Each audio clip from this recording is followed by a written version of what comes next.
Right now, somewhere in Central Asia, a 1,300-kilometer railway line is quietly dismantling one of the most powerful leverage points that has controlled global oil markets for decades. If you filled up your car this week, you probably felt the ripple effects of energy markets halfway across the world. What just happened changes the entire calculation. By the end of this video, you will understand exactly what this route is, who built it, why it matters to your gas prices, and what happens next as the map of global energy shifts in ways most news channels haven't explained yet. Let's start with the Strait of Hormuz, because understanding this waterway is the key to understanding why a railway in a landlocked region just altered the entire strategic landscape. Hormuz sits between Oman and Iran at the mouth of the Persian Gulf, and through this narrow passage flows about 20% of the world's oil supply every single day. Think about that number. 1 in 5 barrels of oil that keeps factories running, trucks moving, and planes flying passes through a channel that is only 33 miles wide at its narrowest point. For decades, this choke point gave enormous political power to whoever controlled the waters around it. Iran has repeatedly threatened to close the strait during geopolitical tensions, and every time those threats intensifying, oil prices spike around the world because traders panic about supply disruptions. That tension has been a staple of global energy politics since the 1979 Iranian Revolution, and it has given Tehran a deterrent that works like a loaded gun at a negotiation table. Countries that buy oil from the Gulf have had to accommodate Iranian demands because the alternative was economic chaos. But that leverage, that fundamental assumption that the world cannot bypass Hormuz, is now crumbling faster than most analysts predicted. The breaking point came with the completion of a rail corridor running through Kazakhstan, Turkmenistan, and into Azerbaijan, where it connects to a ferry system across the Caspian Sea and links into the broader railway networks heading toward Turkey and eventually Europe. This 2,300-kilometer stretch sounds abstract until you understand what it actually does. It creates a land route that can move cargo from China through Central Asia to the Caucasus and onward to European markets without ever touching a waterway that Iran can threaten. Energy analysts who track these routes have been watching this development for years, but the recent acceleration of freight volumes along this corridor has surprised everyone. What was once a trickle is becoming a stream, and the implications are enormous. If this route continues growing, it represents a fundamental shift in which nations have strategic leverage over global trade. Countries that previously had to worry about Iranian pressure on Hormuz now have alternatives. The traditional weapon of oil blockade or threat of closure becomes far less frightening when half your oil can travel by rail and skip that entire region entirely. Why does this matter to you directly? Consider what happens when energy markets shift. When a critical choke point loses its strategic importance, the nations that relied on controlling that choke point lose bargaining power. That shift ripples through international diplomacy, through oil futures, through the prices you see at the pump, and eventually through the cost of everything derived from petroleum, from plastic packaging to agricultural fertilizers, to the logistics that move your online orders. This is not an abstract geopolitics story. This is a story about the price of groceries, the cost of shipping, the stability of manufacturing jobs, and the decisions your government makes in backroom negotiations that affect your everyday life. When one nation loses a strategic advantage it held for 40 years, the entire balance of power in a region the size of Europe gets recalculated. And that recalculation affects every country that imports oil from the Middle East, which is basically every country on Earth. Now here's what nobody else is telling you about this development, and it is the detail that changes everything. This railway corridor is not just about oil. It is part of a much larger network called the INSTC, the International North-South Transport Corridor, which Russia, India, and Iran signed an agreement to develop back in 2002. For years, the INSTC was a paper tiger, a bei wang lu on a shelf, but in the past 18 months it has transformed into something real. Freight volumes have tripled. Transit times have dropped. Costs have fallen to the point where manufacturers are actively rerouting supply chains that used to go through the Suez Canal and the Persian Gulf. The numbers are striking. A container shipping from Mumbai to Moscow via the traditional Suez route takes about 30 days. The same container via the INSTC takes about 22 days and costs roughly 30% less when you factor in insurance, piracy risk, and fuel. That is not a marginal improvement. That is a paradigm shift that makes the Suez route less attractive for a growing segment of global trade. And the Hormuz choke point sits at the heart of that Suez route, which means its strategic value erodes every time another container train rolls across the Kazakh steppe. But here is where it gets complicated and where the real story lives. Iran actually signed on to the INSTC as a founding member, and for years Tehran saw this corridor as a way to profit from transit fees and to strengthen its position against Saudi Arabia and the Gulf states by offering an alternative route for trade. The logic was that if Iran controlled Hormuz but also sat on a major transit corridor, it would have leverage from both directions. But what is happening now is that the corridor is growing so fast that it is starting to bypass Iranian territory altogether. The newest rail links go through Azerbaijan and Turkey, skirting Iranian borders entirely. Iran's position as a transit hub was supposed to be its insurance policy for the future, but that insurance is becoming worthless as the route evolves to exclude Tehran. Meanwhile, Iran faces mounting economic pressure from sanctions, from isolation, and from the fact that its traditional customer base, China, is now actively diversifying away from Middle Eastern oil toward Russian supplies and Central Asian transit routes. This creates a dangerous situation where a nation that once held tremendous leverage is watching that leverage evaporate while simultaneously facing increasing isolation. And historians will tell you that cornered powers with diminishing options tend to make the most dangerous decisions. Subscribe now and turn on notifications because we are tracking these developments in real time, and the next update on this corridor could completely reshape what happens in the Persian Gulf over the next 5 years. This story is not static. Every month brings new rail agreements, new freight contracts, and new diplomatic maneuvering. The institutions that track global trade are scrambling to update their models because the assumptions that governed their predictions for decades are suddenly obsolete. We track these changes so you do not have to spend hours reading dry reports from the International Energy Agency or the World Bank. We translate the data into what it means for your life, your job, and your future. Hit subscribe and stay with us because the next piece of this puzzle is critical. Now let's go deeper into what's really driving this shift and why it matters more than any single headline you have probably seen this week. The railway corridor we are discussing did not appear overnight. It is the result of 2 decades of slow, patient infrastructure building by a coalition of nations that understood something fundamental about the 21st century. The countries building this network, China, Russia, Kazakhstan, Azerbaijan, Turkey, and increasingly India, saw that the old rules of global trade, rules that gave maritime powers enormous leverage, were becoming vulnerabilities. The Suez Canal, the Strait of Hormuz, the Malacca Strait, all of these waterway choke points concentrated enormous power in the hands of whoever controlled the territory around them. And that control translated into political pressure that landlocked or semi-landlocked nations could never escape. So these countries decided to build an alternative. They invested billions in railways, in ports, in logistics hubs, in diplomatic agreements that would let cargo move from Shanghai to Hamburg entirely over land and water that no single nation could threaten with blockade. The INSTC is the crown jewel of this strategy, and it is finally reaching the point where it can handle volumes that matter. But understand what this means for the traditional powers that relied on controlling sea routes. The United States Navy has spent 70 years maintaining the ability to keep global shipping lanes open. That mission, called freedom of navigation, has been a cornerstone of American global strategy since World War II. If significant portions of global trade shift to land routes that the United States cannot patrol or protect, the entire rationale for that military presence becomes less clear. This is not a small thing.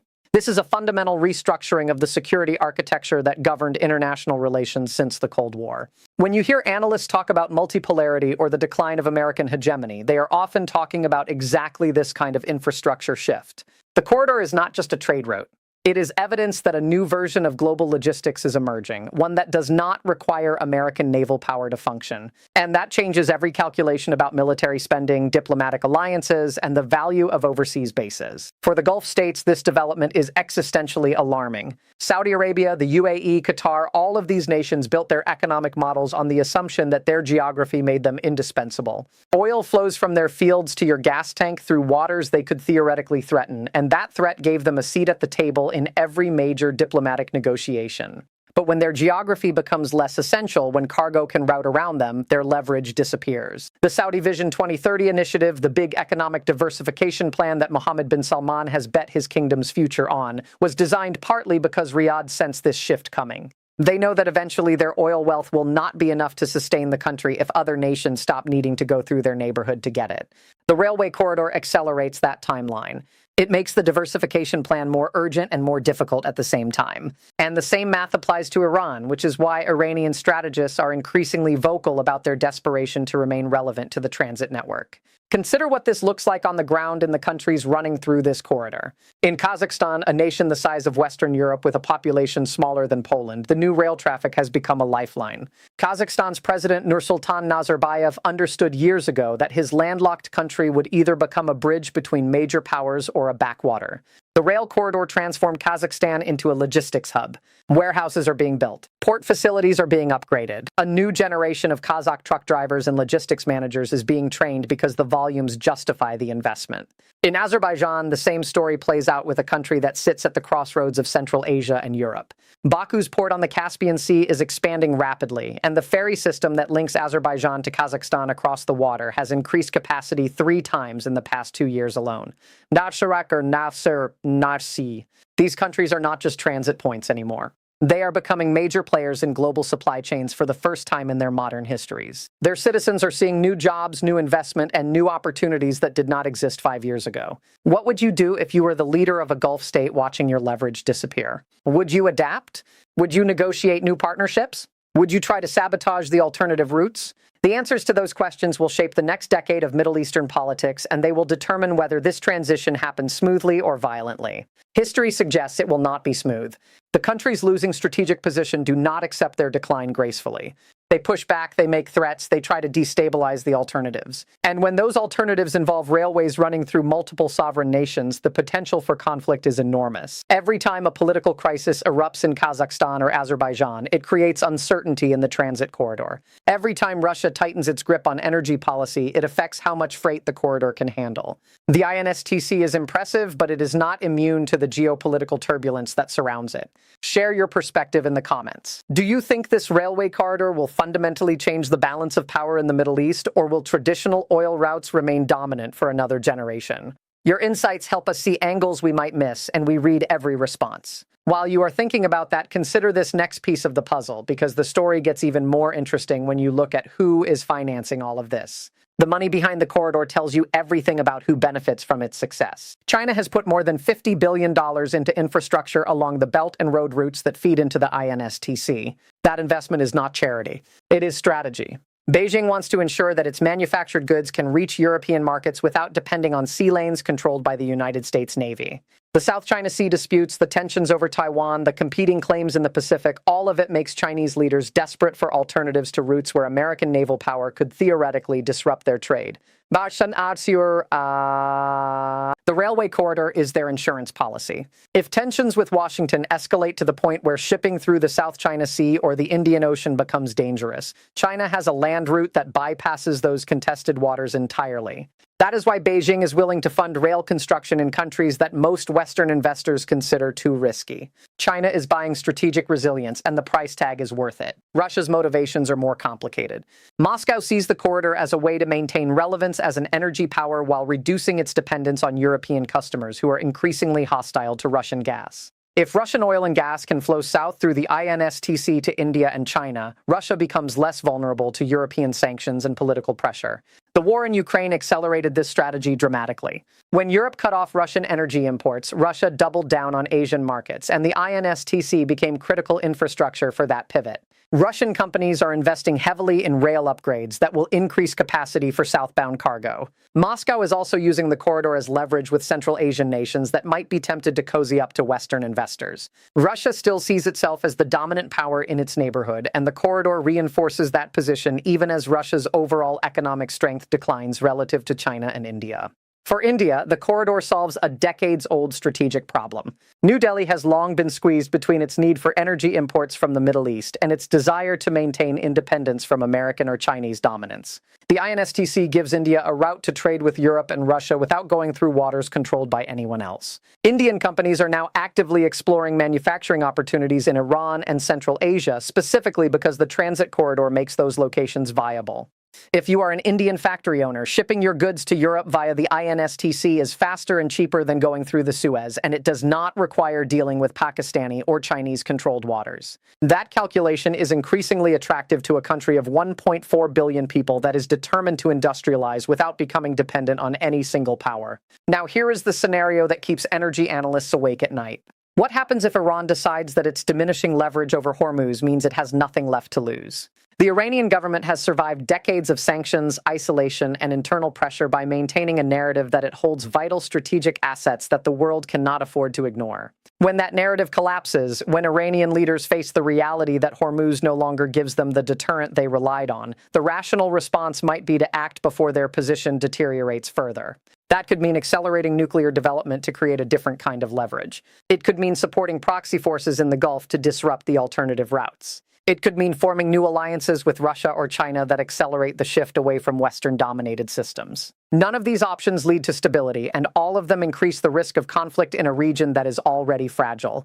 But there is also a possibility that cooler heads prevail. Iran might accept its reduced status and negotiate new arrangements with the corridor nations to ensure it still benefits from transit traffic. The INSTC route through Iran, while less dominant than the Azerbaijan-Turkey route, still exists and could grow if Tehran makes itself a reliable partner. India has shown interest in using Iranian ports specifically because they shorten the route to Europe. If Iran plays this card correctly, it could actually benefit from the corridor even as it loses its Hormuz leverage. The outcome depends entirely on whether Iranian leaders choose adaptation or confrontation, and that choice will be made in a context of severe internal economic pressure and external threats. Watching how Tehran responds in the next 12 months is the single most important indicator of whether this transition stays peaceful. So what should you watch for in the coming weeks and months?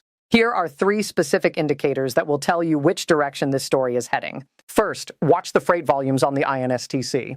The International North-South Transport Corridor publishes quarterly reports on cargo movement, and those numbers are already trending upward in ways that suggest commercial viability. If volumes continue growing at the current rate, the corridor becomes an established fact within 3 years. If volumes plateau or decline, the alternative route remains a niche player. Second, watch for new diplomatic agreements between the Gulf states and the corridor nations. Saudi Arabia and the UAE are already in quiet talks with Kazakhstan and Azerbaijan about participation in the logistics network. If those talks produce concrete commitments, it means the Gulf states are adapting rather than fighting. If the talks collapse or produce no results, it signals that confrontation is more likely. Third, watch Iranian domestic politics. Economic desperation creates political pressure, and political pressure creates risky decisions. If Iranian leaders feel cornered, they will act in ways that destabilize the entire region. The 1,300-kilometer railway line that is breaking the Hormuz strategy is not just a piece of infrastructure. It is a symptom of a world that is reorganizing itself around new realities. The old rules that gave maritime powers permanent advantages are fading. The land routes that used to be backwaters are becoming superhighways. The nations that built their strategies around controlling choke points are watching their leverage evaporate. And ordinary people everywhere are feeling the consequences of decisions made in distant capitals by leaders responding to these massive structural shifts. You now understand what is happening, why it matters, and what to watch for next. The map is changing. The old certainties are collapsing. And the new world being built in Central Asia will affect your life in ways most people have not yet begun to imagine. Stay alert, stay informed, and hit subscribe because the next development in this story could arrive sooner than anyone expects. The world does not wait for anyone, and neither do we.